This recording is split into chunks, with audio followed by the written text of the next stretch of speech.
మరుపన తొలి మేనులు మూడు, ఎరుకన నాల్గవ శరీరం, ఈ రెండొకటే. పరిపూర్ణం అవలి దీవలి, ఎరుకను గురువాక్కు చేత నెగరాజిమ్మినానో. పోవును లేనిదెరిగేదేగినను,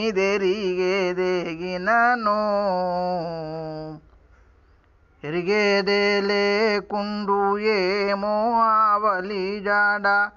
నెరిగే వారెవారింకా ఇంతే చాలెరుకాను, ఎగరాజిమ్మినానో. పోవును లేనిదెరిగేదేగినను. జై నిజ గురుభ్యో నమః.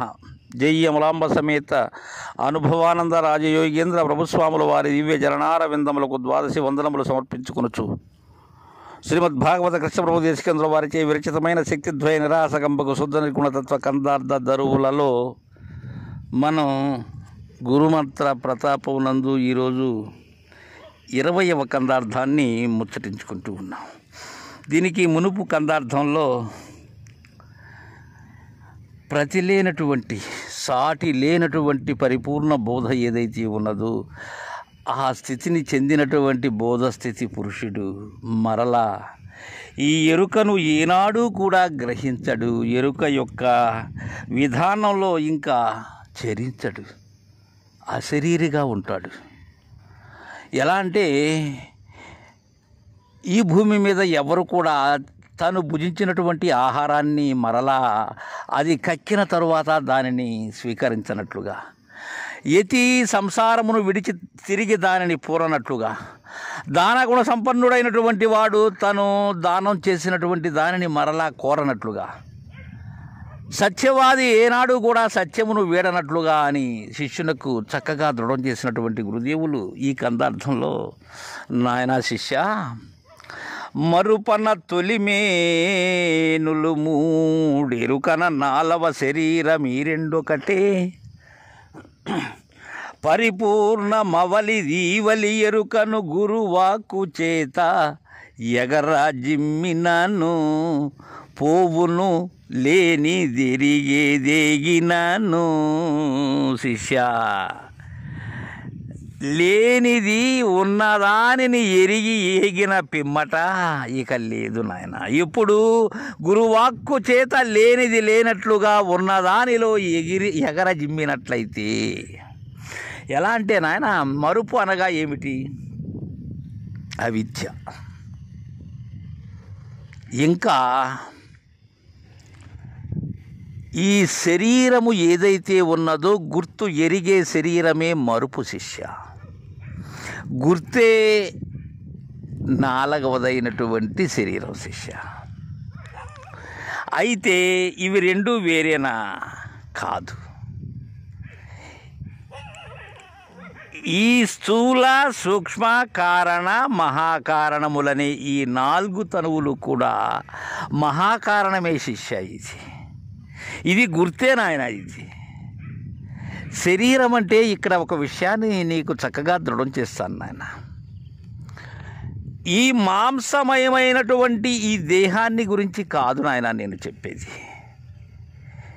మూలము లేని గుర్తెరిగే శరీరం ఏదైతే ఉన్నదో దానిని గురించి, ఆ శరీరమును గురించి, ఆ శరీరములో ఉన్న 3 మేనుల గురించి, నేను అనబడేటువంటి 4వ దాన్ని గురించి, ఆ 4వ దానిలోనే ఈ 3 ఉన్నవి శిష్య.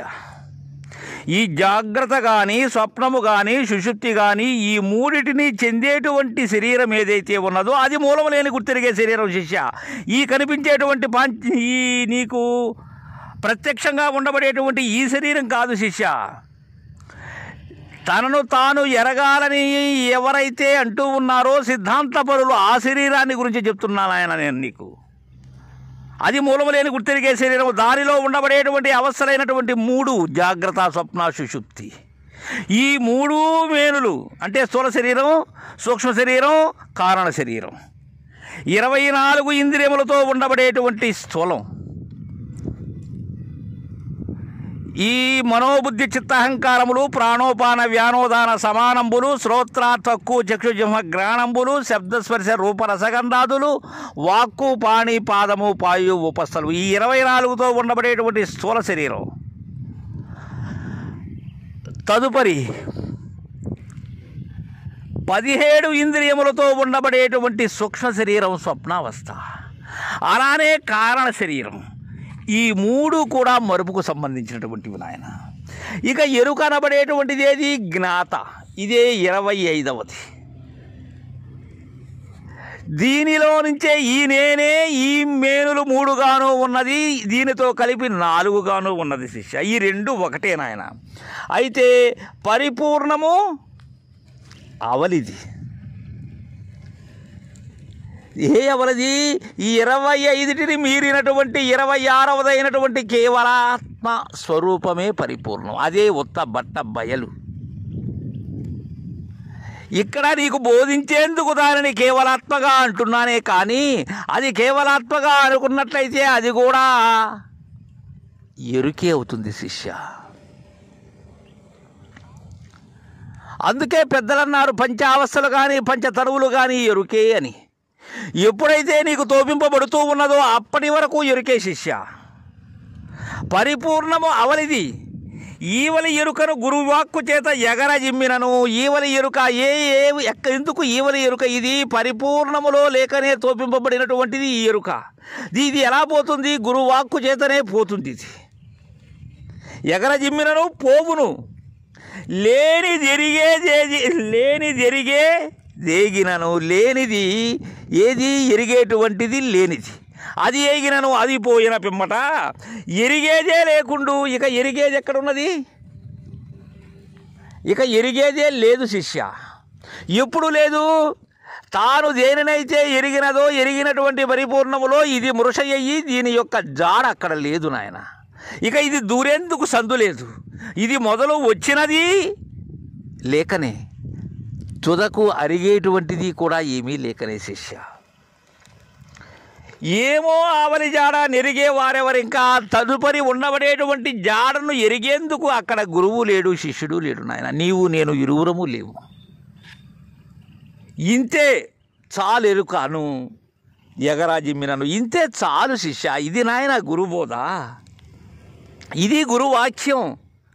ఇది దేనితో సాధ్యం? గురువాక్యం ద్వారా, గురుబోధ ద్వారా మాత్రమే సాధ్యం. అక్కడ మాట లేదు. అప్పటి వరకు బోధ అనబడేటువంటి ఈ మాట ఉంటుంది శిష్య.